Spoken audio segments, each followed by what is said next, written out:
Merci. Bonjour et bienvenue à tous dans Street Foot. On est en direct de Doha. Je suis avec Raïd, le spécialiste du football tunisien. Bonsoir Raïd. Bonsoir Anis, bonsoir Tarek et bonsoir à toute la communauté Street Foot. Et Tarek, agent de joueur. Bonsoir Tarek. Bonsoir à tous, salut l'équipe en direct de Doha. Donc, on va parler un peu beaucoup des matchs qui se sont déroulés, notamment avec le match de la Tunisie hier, Raïd. La Tunisie qui fait match nul face au Danemark. Un très bon résultat. Un très bon résultat, effectivement. Tout d'abord, déjà compte tenu de l'adversité, on sait que le Danemark c'est une très grande équipe. Grosse performance aussi des jeunes de Jalel Kadri. Grosse mention aussi aux supporters. Je pense que sans les supporters présents dans le stade, je ne pense pas que la Tunisie aurait pu arracher ce match nul. Ça reste à confirmer samedi face à l'Australie. Ça va être un match contre le Danemark. Déjà, pour commencer, la Tunisie qui a marqué un but qui a été sifflé qui a été refusé pour hors-jeu. Ensuite, on a la Tunisie qui s'est bien battue jusqu'à la 75e minute et on les a sentis un peu moins bien les 10-15 dernières minutes où les Danois ont vraiment poussé. Voilà, on avait aussi ces questions-là à se poser par rapport à, justement au physique.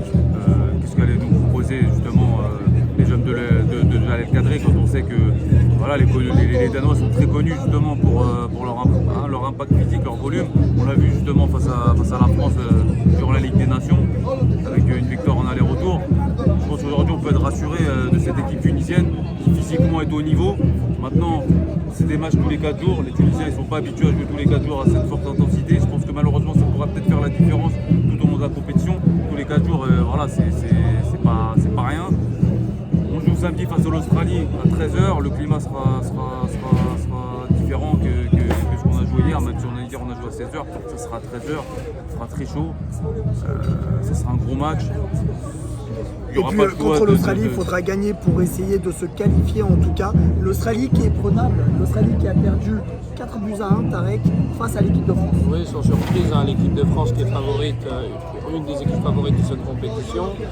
L'Australie qui perd 4-1, tant mieux pour nous, tant mieux pour la Tunisie, qui pourra justement gratter les premiers 3 points lors de ce match-là. Donc ce match du samedi 26 va vraiment être décisif pour la Tunisie, mais ça ne va pas être un match facile. Mais maintenant en Coupe du Monde, si tu veux te qualifier au deuxième tour, il faut gagner ce genre de match.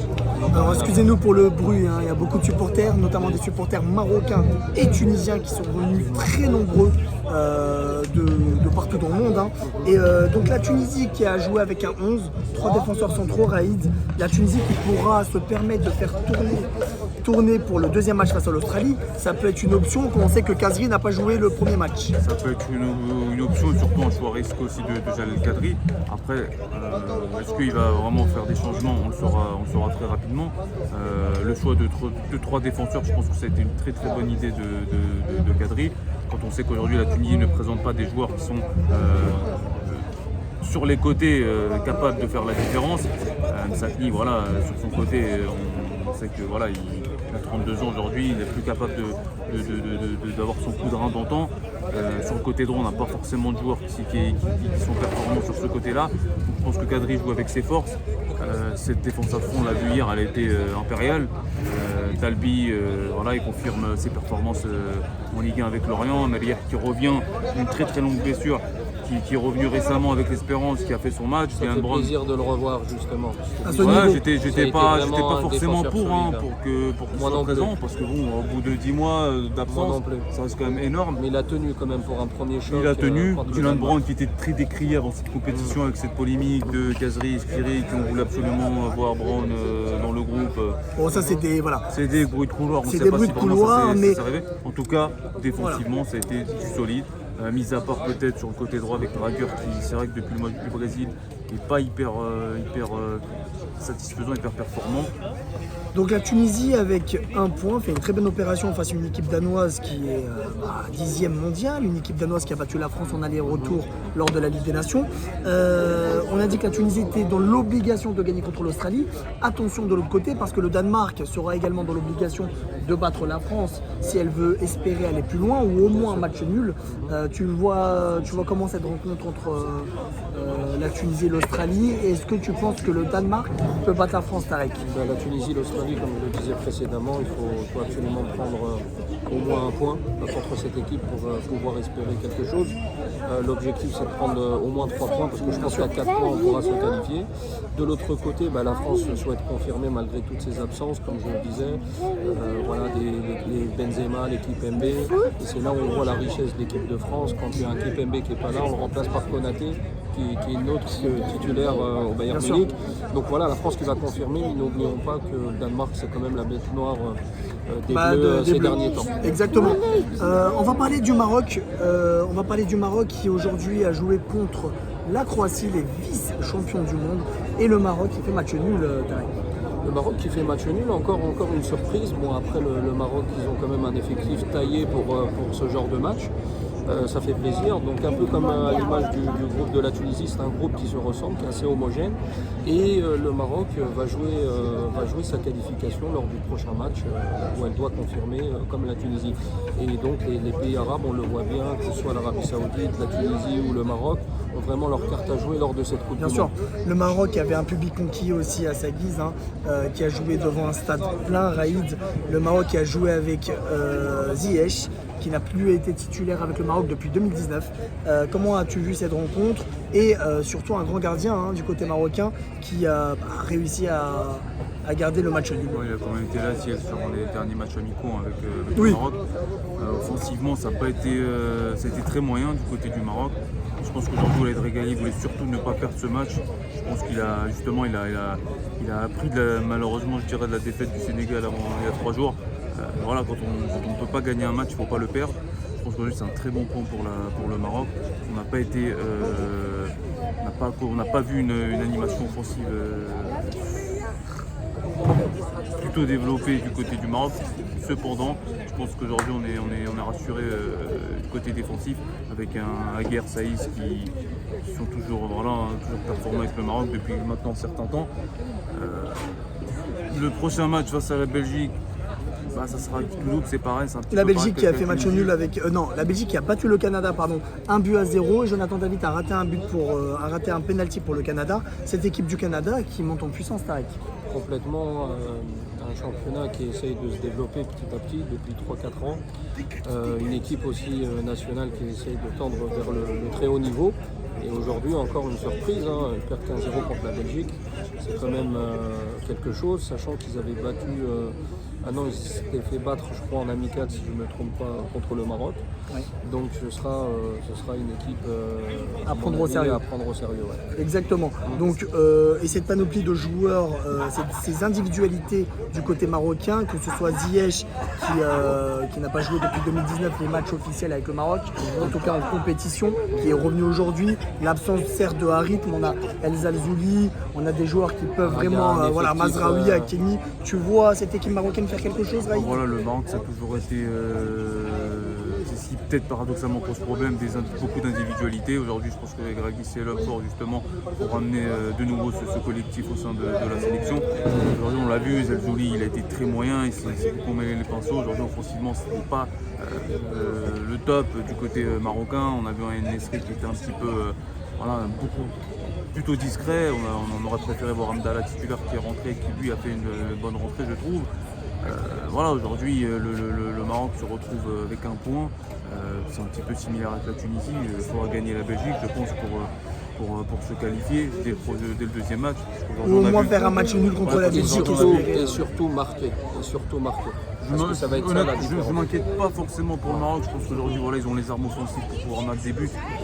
Je pense qu'aujourd'hui, Regragui, il a bien calculé son coup. Il voulait absolument pas perdre ce match. Bien sûr. Maintenant, le problème, c'est qu'aujourd'hui, on découvre aussi, il faut le dire, cette équipe du Canada, qui ont quand même vraiment joué, pas démérité.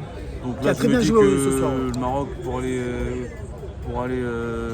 à la guerre avec le Canada, ça va être... Les 3 équipes jouent vraiment la deuxième place. Exactement. Soit la Croatie en première position, le Maroc en deuxième et le Canada en troisième, mais les trois se valent aujourd'hui. Et comme tu le disais, Regragui il a bien calculé son coup comme Jean El Kadri avec la Tunisie, parce qu'ils savent très bien que le premier match est très important psychologiquement et qu'il ne faut absolument pas le perdre. Très bien, donc on a fait un peu le tour sur la Tunisie et le Maroc. Il faut gagner leur prochain match, les Marocains face aux Belges, ou au moins faire un match nul pour le Maroc pour espérer se qualifier, et la Tunisie contre l'Australie. La Tunisie qui sera, elle, dans l'obligation de gagner contre l'Australie, parce que jouer contre la France et gagner contre la France, c'est pas donné Raïd. Je pense que les joueurs ont conscience de ce match capital samedi. Il n'y aura pas d'autre issue, ça sera la victoire ou rien. On sait que voilà, on a vu hier la performance de la France qui a démarré comme un diesel, mais qui voilà, on a vu le talent, la puissance offensive de cette équipe. Honnêtement, je donne pas cher de la peau des Tunisiens, de la Tunisie face à la France. Donc, Sachant vaut qu'on mieux. ne sent pas 100% encore la France. Non. Ils vont monter en puissance Il y a un dans manque la d'automatisme, on dans voit la que la compétition, charnière je pense. Rabiot, Chouameni, elle est Voilà. inédite. Konaté, Upamecano, c'est inédit. On a vu la blessure de Lucas Hernandez, remplacé par son frère.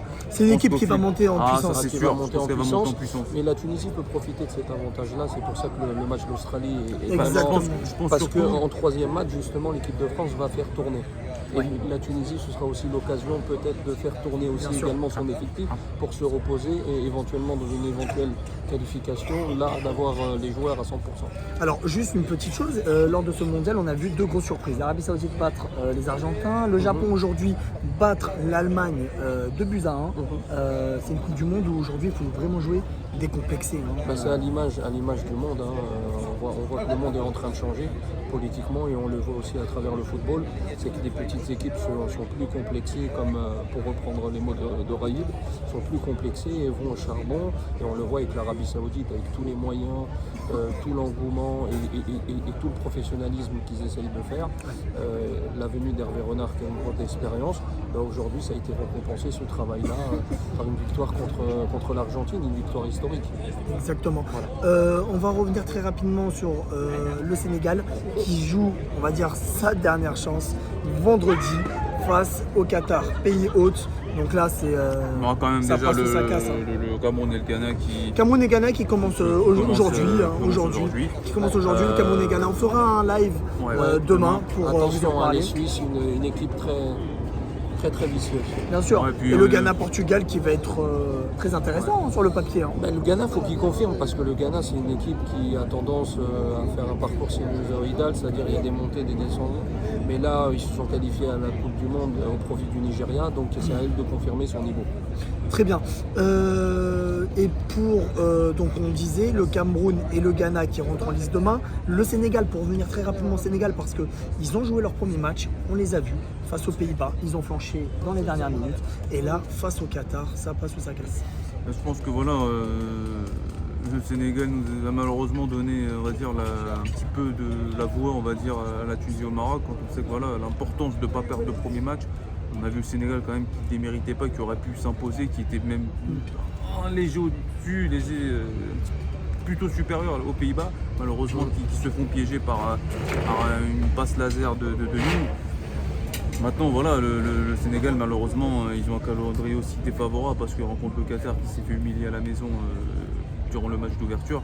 Je pense que vendredi, le Qatar, je les vois mal surridiculisés encore une nouvelle fois. On a souvent critiqué Aliou Cissé pour son équipe qui n'est pas collective, il faut le dire, mais plutôt qui se porte sur des individualités. L'absence de Sané qui fait très mal. Aujourd'hui, Sadio Mané qui fait vraiment très mal, Tarek. Voilà. Ben là en fait on est déjà dans une finale, soit pour le Qatar ou le Sénégal. Sénégal, comme disait Raïd justement, qui a vraiment, je ne vais pas dire dominé ce match, mais fait une très bonne impression lors de ce match équipaire. On va dire que l'expérience a gagné, l'expérience des Pays-Bas. Et de l'autre côté, le Qatar qui a investi plus de 220 milliards dans cette Coupe du Monde, qui ne peut pas sortir contre le Sénégal et dès après-demain de cette compétition. Donc on va tomber à un moment donné sur un mur et une des deux équipes devront passer. Ouais. Et je pense, sans l'affirmer, que voilà, le Qatar va tout faire en dehors du terrain et sur le terrain pour gagner ce match. Bon, rendez-vous vendredi pour ce match à haut risque, hein, si je peux. En tout cas sur le terrain, Ouais. Et puis on fera un débrief demain, Raïd, pour les matchs du Ghana et du Cameroun. Yes. On se revoit demain et puis je vous souhaite une bonne soirée. Allez, à bientôt. Ciao.